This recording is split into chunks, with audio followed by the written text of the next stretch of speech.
24 मार्च 2015 सुबह का वक्त था और स्पेन का बार्सिलोना एल प्रात एयरपोर्ट धूप से चमक रहा था। एयरपोर्ट के रनवे 07R पर एक चमचमाता एयरबस A320-211 प्लेन खड़ा था, जो कुछ ही देर में जर्मन विंग्स फ्लाइट 9525 बनकर जर्मनी के डसेल्डोर्फ के लिए उड़ान भरने वाला था।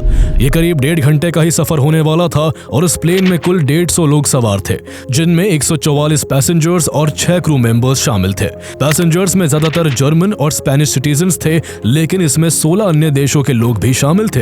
पैसेंजर्स में जर्मनी के जोसेफ कोनिंग जिम्नेजियम स्कूल के 16 स्टूडेंट्स और 2 टीचर्स भी सवार थे, जो यहाँ स्पेन से एक एक्सचेंज प्रोग्राम करके वापस जर्मनी लौट रहे थे। सभी स्टूडेंट्स एक्साइटेड थे और अपनी ट्रिप की यादें शेयर कर रहे थे। इसके अलावा 2 मशहूर ओपेरा सिंगर्स मारिया रैडनर और ओलेग ब्राइजैक भी बार्सिलोना से परफॉर्म करके लौट रहे थे। साथ ही विमान में कुछ बिजनेस ट्रैवलर्स तो कुछ टूरिस्ट भी सवार थे। इधर कॉकपिट में 34 साल के कैप्टन पैट्रिक सोडेनहाइमर थे, जिनको फ्लाइट्स उड़ाते हुए 10 साल गुजर चुके थे और 6000 से ज्यादा फ्लाइंग आवर्स का एक्सपीरियंस था। उनके बगल में 27 साल के फर्स्ट ऑफिसर एंड्रियस लुबित्स बैठे थे, जिन्हें सिर्फ 630 फ्लाइंग आवर्स का ही एक्सपीरियंस था। दोनों पायलट सुबह ही डसेल्डोर्फ से बार्सिलोना की फ्लाइट उड़ा चुके थे और अब उन्हें वापस डसेल्डोर्फ पहुंचना था। सभी जरूरी चेक्स के बाद सुबह करीब 10 बजे प्लेन रनवे 07R पर धूल उड़ाते हुए टेक ऑफ कर जाता है। थोड़ी ही देर में विमान आसमान में ऑल्टीट्यूड पकड़ने लगता है। नीचे बार्सिलोना सिटी धीरे धीरे पीछे छूटती जाती है। पहले ऊंची ऊंची बिल्डिंग्स दिखाई देती है और फिर मेडिटेरेनियन सी की चमकदार लहरें नजर आने लगती है। इस दौरान एंड्रियस लुबित्स पायलट की भूमिका में थे और प्लेन की कमान उनके हाथों में थी। जब प्लेन क्रूज ऑल्टीट्यूड की ओर बढ़ रहा था, तब बातचीत के दौरान कैप्टन पैट्रिक सोडेनहाइमर ने एंड्रियस लुबित्स से कहा कि बार्सिलोना में स्टॉप ओवर के दौरान उन्हें वॉशरूम जाने का टाइम ही नहीं मिला, इसलिए अब फ्लाइट के दौरान उन्हें ब्रेक लेना पड़ेगा। इस पर लुबित्स ने शांत स्वर में जवाब दिया, कोई नहीं, आप जब चाहो चले जाना। देखते ही देखते ये विमान अपनी क्रूजिंग ऑल्टीट्यूड यानी 38,000 फीट की ऊंचाई पर पहुंच जाता है। जैसे ही विमान क्रूजिंग ऑल्टीट्यूड पर स्टेबल हुआ, कैप्टन पैट्रिक ने एंड्रियस लुबित्स से कहा कि वो रेस्टरूम जा रहे हैं और थोड़ी ही देर में वापस आ जाएंगे। करीब 10:30 पर उन्होंने अपनी सीट पीछे खिसकाई और फिर कॉकपिट डोर खोलकर बाहर निकल गए। प्लेन की कमान अब अंदर अकेले बैठे एंड्रियस लुबित्स के हाथों में थी। विमान के अंदर सब कुछ नॉर्मल चल रहा था। सभी पैसेंजर्स रिलैक्स होकर बैठे थे। कोई मैगजीन पढ़ने में बिजी था, कोई अपने फोन में स्क्रॉलिंग कर रहा था। स्टूडेंट्स एक दूसरे से बातों में लगे हुए थे और कुछ लोग फोटोज क्लिक करने में बिजी थे। कैबिन क्रू मेंबर्स भी ड्रिंक्स और स्नैक्स की ट्रॉली निकालकर सर्व करने की तैयारी में जुटे हुए थे। कुल मिलाकर सब कुछ रूटीन की तरह एकदम नॉर्मल लग रहा था।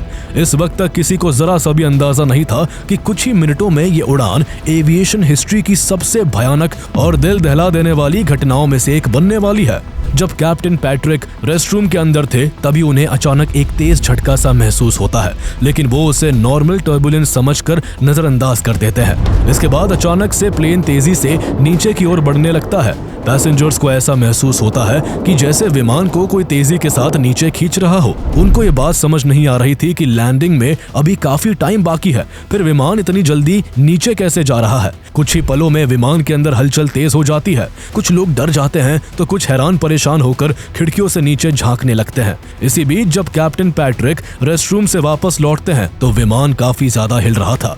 पैसेंजर्स भी डर के मारे अपनी सीट्स को कसकर पकड़कर बैठे हुए थे। किसी को कुछ समझ नहीं आ रहा था कि आखिर हो क्या रहा है, इसलिए हालात का जायजा लेने के लिए कैप्टन पैट्रिक जल्दी से भागते हुए कॉकपिट के पास पहुंचते हैं और डोरबेल बजाने लगते हैं, लेकिन दरवाजा नहीं खुलता। वो फिर से बेल बजाते हैं, लेकिन इस बार भी कॉकपिट का दरवाजा यूं ही बंद रहता है। इसके बाद कैप्टन पैट्रिक दरवाजा खटखटाने लगते हैं और जोर से चिल्लाते हैं, एंड्रियास ओपन द डोर, लेकिन इस बार भी अंदर से कोई जवाब नहीं आता। इस दौरान विमान अब पहले से भी तेजी से नीचे गिर रहा था। कैप्टन अब जोर जोर से दरवाजा पीट रहे थे, लेकिन जब बहुत कोशिशों के बाद भी कॉकपिट का दरवाजा नहीं खुलता तो कैप्टन पैट्रिक कॉकपिट डोर का इमरजेंसी कोड डालने की कोशिश करते हैं। ये कोड इसलिए होता है ताकि अगर कॉकपिट के अंदर मौजूद पायलट बेहोश हो जाए या किसी वजह से दरवाजा ना खोल पाए तो बाहर से कैप्टन या क्रू कुछ समय के लिए डोर अनलॉक कर सके। लेकिन इस बार इमरजेंसी कोड डालने के बाद भी कॉकपिट का डोर नहीं खुलता। दरअसल 9/11 अटैक्स के बाद दुनिया भर की एयरलाइंस ने कॉकपिट सिक्योरिटी के लिए रीइंफोर्स कॉकपिट डोर्स लगाए थे और अगर कॉकपिट के अंदर मौजूद पायलट जानबूझकर डोर को ओवरराइड कर दे तो बाहर से डाला गया कोई भी इमरजेंसी कोड बेअसर हो सकता था। ठीक यही इस विमान में हो रहा था। अब कैप्टन को यह समझने में देर नहीं लगती है कि कॉकपिट के अंदर मौजूद पायलट एंड्रियास लुबित्स ने जानबूझकर दरवाजा लॉक किया हुआ है। इसका मतलब था कि ये कोई मैकेनिकल फेलियर या कोई सिस्टम एरर नहीं था, बल्कि ये हाईजैकिंग थी। और सबसे डरावनी बात यह थी कि प्लेन को हाईजैक करने वाला कोई बाहर का आतंकी नहीं, बल्कि खुद कॉकपिट में बैठा पायलट था। Plane had taken off from the Spanish city of Barcelona. It was on its way to Dusseldorf. Germanwings parent company Lufthansa says First Officer Andreas Lubitz waited for the captain to exit the cockpit, then locked the door. Lubitz, now alone with the door locked, reprograms the autopilot from 38,000 feet to 100 feet. Officials believe there were no survivors after the Airbus A320 crashed Tuesday in the foothills of the French Alps. Investigators found evidence of severe psychological problems, including medications to treat those psychological problems in the apartment of the 27-year-old co-pilot Andreas Lubitz. A torn-up note from a doctor determining that on the day of the crash, Lubitz was too sick to work, and prescriptions for medications also trashed. The co-pilot who crashed Germanwings Flight 9525 into the French Alps rehearsed his suicide mission earlier in the day. अंदर cockpit में pilot Andreas लुबित्स दरवाजा lock करके बिल्कुल शांत बैठा था। उसने plane के ऑल्टीट्यूड को 38,000 फीट से बदलकर 100 फीट पर सेट कर दिया था। इतना ही नहीं, उसने प्लेन की स्पीड बढ़ाकर 350 नॉट्स कर दी थी, जो कि मैक्सिमम स्पीड मानी जाती है और इस ऑल्टीट्यूड प्रोफाइल के लिए बेहद खतरनाक होती है। ये सब कितना डरावना था, इसकी कल्पना भी नहीं की जा सकती। पायलट ने विमान को पूरी ताकत के साथ नीचे की ओर झोंक दिया था और इसलिए कुछ ही पलों में प्लेन 38,000 फीट से गिरकर 25,000 फीट नीचे आ चुका था और एक गिरावट लगातार तेज होती जा रही थी। जैसे ही कैप्टन पैट्रिक को एहसास हुआ कि पायलट एंड्रियास लुबित्स ने जानबूझकर कॉकपिट डोर बंद कर रखा है और उसके इरादे नेक नहीं है, तो वो कैबिन में इमरजेंसी के लिए रखी हुई क्रैश एक्स उठा लेते हैं और गुस्से और बेबसी में कॉकपिट के दरवाजे को तोड़ने की कोशिश करने लगते हैं। वो पूरी ताकत से बार बार दरवाजे पर वार कर रहे थे, लेकिन रीइंफोर्स कॉकपिट डोर टस से मस नहीं हुआ। 9/11 के बाद इन्हीं डोर्स को इसीलिए इतना मजबूत बनाया गया था कि कोई बाहर का आतंकी अंदर घुसकर प्लेन हाईजैक ना कर सके। लेकिन उस दिन यही सुरक्षा सबसे बड़ी विडंबना बन गई थी और प्लेन को खुद पायलट ने हाईजैक कर लिया था। इस वक्त तक कैप्टन पैट्रिक की आवाज टूटने लगी थी। वो एंड्रियास लुबित्स से लगभग रोते हुए चिल्लाकर कह रहे थे, एंड्रियास प्लीज भगवान के लिए दरवाजा खोल दो। ये सारा नजारा उस वक्त कैबिन के अंदर बैठे पैसेंजर्स अपनी आंखों से देख रहे थे। विमान तेजी से नीचे जा रहा था, वार्निंग अलार्म्स लगातार बज रहे थे और सामने एक ऐसा दृश्य था जिस पर किसी को भरोसा नहीं हो रहा था। उनके सामने हाथ में एक्स लिए कॉकपिट डोर पर पूरी ताकत से वार करते हुए कैप्टन थे, जो पसीने में डूब चुके थे और पूरी ताकत लगा रहे थे, लेकिन वो असहाय थे। ये सब देख लोग अपनी सीटों पर जकड़े बैठे थे। किसी के मुंह से चीख निकल रही थी, कोई बिल्कुल सन्न रह गया था। कई लोग रो रहे थे और कई लोग बस सामने देखे जा रहे थे, जैसे दिमाग ने हालात को मानने से इनकार कर दिया हो। सबसे दर्दनाक बात यह थी कि इस प्लेन में 2 बहुत छोटे बच्चे भी थे, जिन्हें डर के मारे उनके माँ बाप ने अपने सीने से चिपका लिया था। वही जोसेफ कोनिंग जिम्नेजियम स्कूल के 16 स्टूडेंट्स थे, जिनकी एक्साइटमेंट अब चीख पुकार में बदल चुकी थी। ये सब चीखें, रोने की आवाजें शायद कॉकपिट के अंदर बैठे पायलट एंड्रियास लुबित्स तक भी जा रही थी, लेकिन वो सब कुछ नजरअंदाज कर चुपचाप इस गिरते हुए विमान को आखिरी मंजिल की तरफ ले जा रहा था। प्लेन अब फ्रांस के आसमान में था और बाहर सफेद बर्फ से ढकी फ्रेंच एल्प्स की ऊंची ऊंची चोटियां चमक रही थी। इस बीच करीब 10:38 पर फ्रांस के मार्से एयर ट्रैफिक कंट्रोल को रेडार पर दिखाई देता है कि जिस जर्मन विंग्स प्लेन को 38,000 फीट पर होना चाहिए था, वो गिरते गिरते 10,000 फीट से भी नीचे आ चुका था। घबराते हुए उन्होंने पायलट को फ्लाइट को क्रूजिंग ऑल्टीट्यूड 38,000 फीट पर बने रहने के इंस्ट्रक्शंस दिए, लेकिन पायलट एंड्रियास लुबित्स ने उन्हें भी कोई जवाब नहीं दिया। ट्रैफिक कंट्रोलर ने कई बार कांटेक्ट करने की कोशिश की, लेकिन कोई फायदा नहीं हुआ। जिस स्पीड से प्लेन नीचे गिर रहा था, एटीसी को साफ दिख रहा था कि सब कुछ अगर ऐसे ही चलता रहा तो विमान क्रैश कर जाएगा। इसलिए फ्लाइट कंट्रोलर ने फौरन फ्रेंच एयरफोर्स को इन्फॉर्म किया और थोड़ी ही देर में एक फाइटर जेट को विमान को इंटरसेप्ट करने के लिए भेज दिया गया, लेकिन अब तक बहुत देर हो चुकी थी। ठीक 10:41 पर जैसे ही ये आदेश दिया गया, वैसे ही फ्लाइट 9525 मार्से कंट्रोल सेंटर के रेडार से अचानक गायब हो गई। वो फ्रेंच एल्प्स की बर्फ से ढकी ऊंची पीक्स के बीच कहीं खो चुकी थी। मार्से कंट्रोल सेंटर में जैसे ही इस बात की खबर लगी, चारों तरफ हड़कंप मच गया। इधर दूसरी तरफ नीचे जमीन पर दिग्ने-लेस-बेंस शहर के लोगों को फ्लाइट 9525 उनके सिर के ऊपर से बहुत कम ऑल्टीट्यूड पर गुजरती दिखाई देती है। ये देख जमीन पर मौजूद लोग भी घबरा जाते हैं, क्योंकि प्लेन इतना नीचे था कि उसकी आवाज कानों को चीर रही थी। पास में ही एल्प्स की हाई माउंटेन रेंज मैसिव डेस्ट्रॉयर्स एविचीज मौजूद थी, जिसकी पीक्स 9500 फीट तक ऊंची थी। विमान इतना नीचे था कि इंपैक्ट होना तय लग रहा था, और कुछ ही सेकंड्स बाद जर्मन विंग्स फ्लाइट 9525 5000 फीट की ऊंचाई पर खड़ी एक पहाड़ी ढलान से टकराकर क्रैश कर जाती है। धमाका इतना भयानक था कि पूरा विमान पलक झपकते ही चकनाचूर हो जाता है और वहां आग और धुएं का गुब्बार छा जाता है। धमाके की आवाज दूर तक पहाड़ों में फैलती है और फिर से चारों ओर सन्नाटा छा जाता है। हादसे के कुछ ही मिनट बाद फ्रेंच एयरफोर्स का फाइटर जेट क्रैश साइट पर पहुंच जाता है, जो एटीसी के इंस्ट्रक्शंस के बाद फ्लाइट 9525 का पीछा कर रहा था। उनके इन्फॉर्म करने पर कुछ देर बाद रेस्क्यू हेलीकॉप्टर्स भी घटनास्थल पर आ जाते हैं। जैसे ही रेस्क्यूअर्स नीचे उतरे, वहां का नजारा देखकर उनकी रूह कांप उठी। जो विमान थोड़ी देर पहले खुशनुमा माहौल में उड़ा था, जिसमें बच्चों की हंसी गूंज रही थी, जिसमें लोग अपनों से मिलने के इंतजार में खोए हुए थे, वह पहाड़ की ढलान पर किसी मिट्टी के ढेर की तरह पड़ा था। चारों तरफ तबाही के निशान थे। हर तरफ पास के पेड़ पौधों को बर्बाद करते हुए विमान के हजारों टुकड़े बिखरे हुए थे। विमान में सवार यात्रियों की बॉडीज तक बिखर कर नीचे जमीन पर पड़ी थी। किसी का सर धड़ से अलग हो गया था, तो किसी के हाथ पैर कटकर शरीर से अलग हो गए थे। पैसेंजर्स की बॉडीज की हालत इतनी खराब थी कि केवल डीएनए टेस्ट से ही पहचान हो सकती थी। चारों तरफ तबाही और मौत का ऐसा मंजर था, जिसे देखकर डर के मारे किसी की भी रगों का खून ठंडा पड़ जाए। पूरी छानबीन के बाद ऑफिशियली ये बताया जाता है कि इस दर्दनाक हादसे में जर्मन विंग्स फ्लाइट 9525 में सवार सभी 150 लोगों की मौत हो गई है। जैसे ही इस हादसे की खबर दुनिया के बीच पहुंची, हर तरफ हड़कंप मच गया। सोशल मीडिया, टीवी चैनल से लेकर अखबारों में हर जगह इसी भयानक हादसे की खबरें चल रही थी। हादसे में जान गंवाने वालों के परिवारों के ऊपर तो जैसे दुखों का पहाड़ टूट पड़ा था।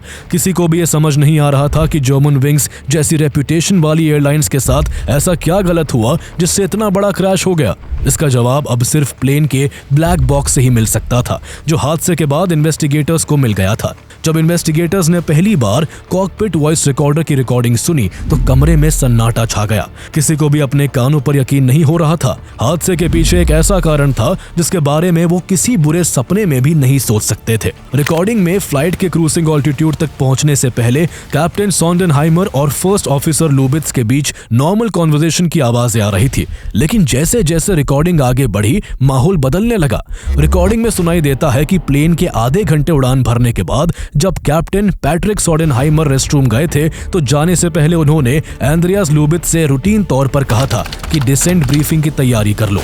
ये कोई असामान्य बात नहीं थी, क्योंकि ये सिर्फ 1.5 घंटे की शॉर्ट हॉल फ्लाइट थी और ऐसी फ्लाइट्स में ब्रीफिंग जल्दी शुरू हो जाती है।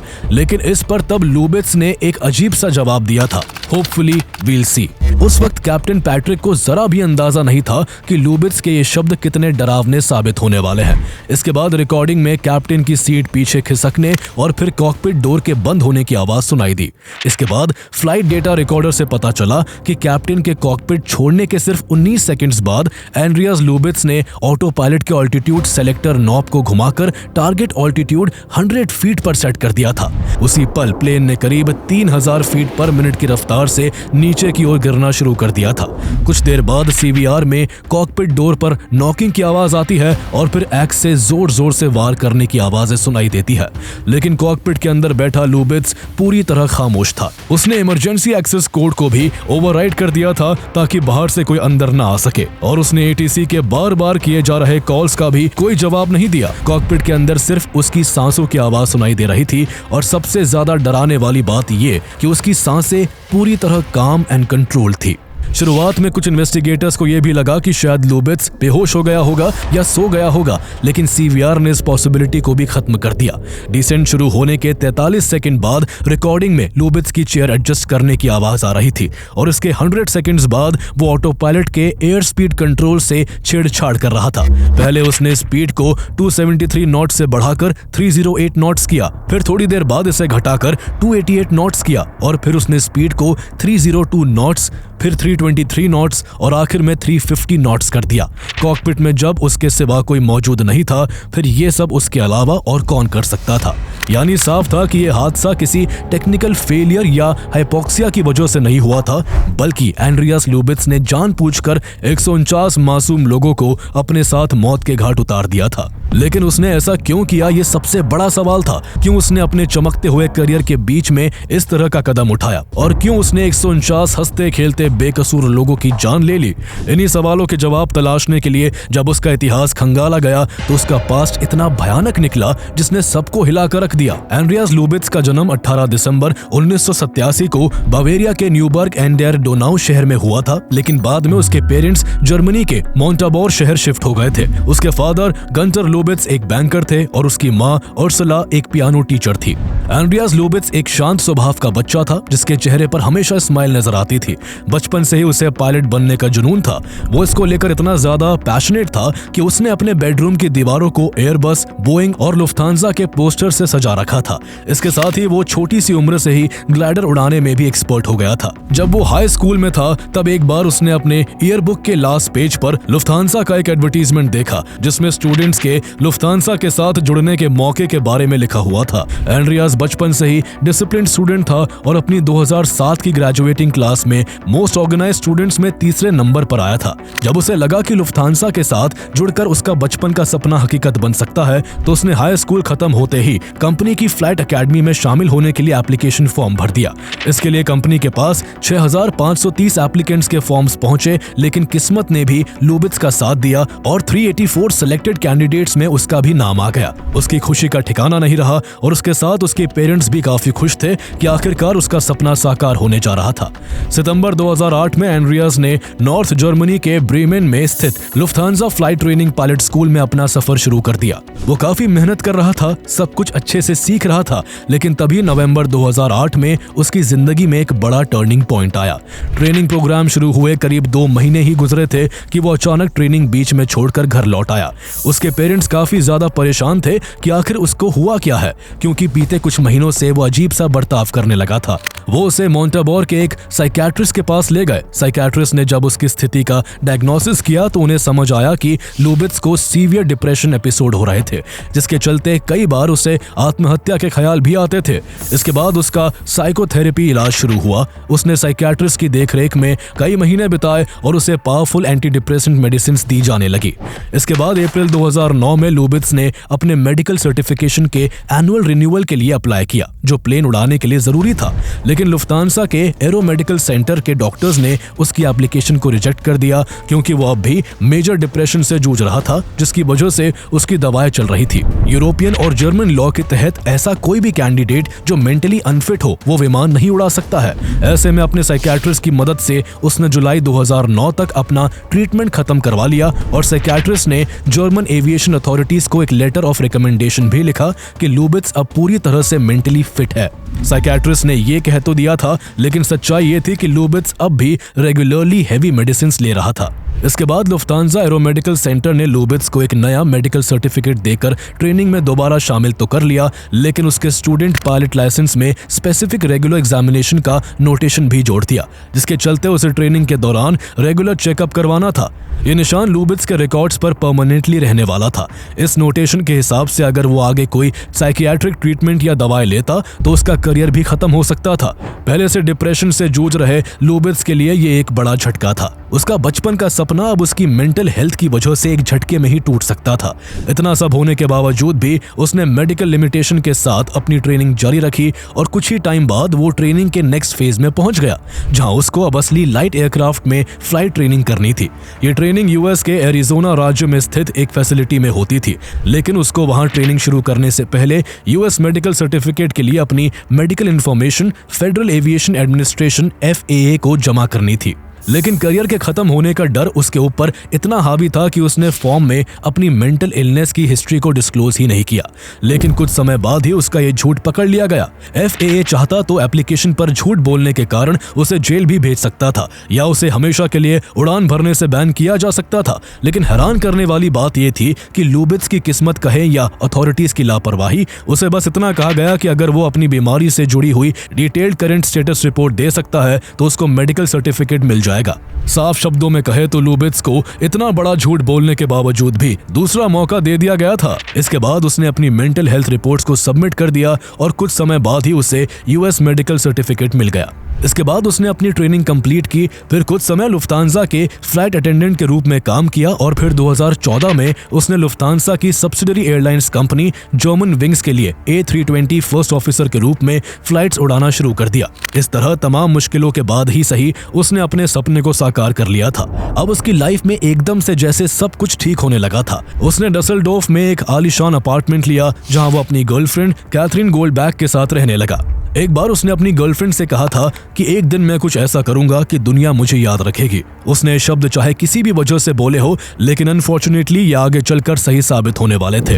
क्रैश इंसिडेंट से करीब 3 महीने पहले दिसंबर 2014 में लुबित्स में एक बार फिर साइकोसोमैटिक सिम्टम्स नजर आने लगे। उसको लगने लगा कि उसकी आंखों की रोशनी जा रही है और वो अंधा हो रहा है। इसके चलते वो बार बार ऑफ्थेल्मोलॉजिस्ट और न्यूरोलॉजिस्ट के पास जाने लगा। उसको स्टार्स, हैलोज, लाइट फ्लैशेस, स्ट्रीक्स और फ्लाइंग इंसेक्ट्स जैसी चीजें दिखाई देती थी। साथ ही उसको लाइट सेंसिटिविटी और डबल विजन की भी शिकायत थी। वो अक्सर रात में वी आर गोइंग डाउन कहकर घबराते हुए नींद से उठ जाता था। डॉक्टरों ने मॉडर्न मशीन से उसकी आंखें और ब्रेन की जांच की, लेकिन शरीर में कोई गड़बड़ नहीं थी। एक न्यूरोलॉजिस्ट ने उसको बताया कि उसे हाइपोकॉन्ड्रियाकल डिसऑर्डर नाम की मानसिक बीमारी है, जिसकी वजह से साइकोलॉजिकल फैक्टर से फिजिकल सिम्टम्स भी पैदा हो जाते हैं। यानी लुबित्स का डिप्रेशन फिर से उसके दिमाग पर हावी हो रहा था। लेकिन लुबित्स ये बात मानने को तैयार नहीं था, क्योंकि इलाज के लिए डॉक्टर फिर से साइकोएक्टिव मेडिकेशंस लिखते और उसे डर था कि ऐसी दवाई लेने से उसका मेडिकल सर्टिफिकेट इनवैलिड हो जाएगा और उसका फ्लाइंग करियर खत्म हो जाएगा। वो अपनी निजी जिंदगी, मानसिक बीमारी और करियर के बीच अब एक ऐसे भंवर में फंस गया था जहां से निकलना उसके लिए मुश्किल होता जा रहा था।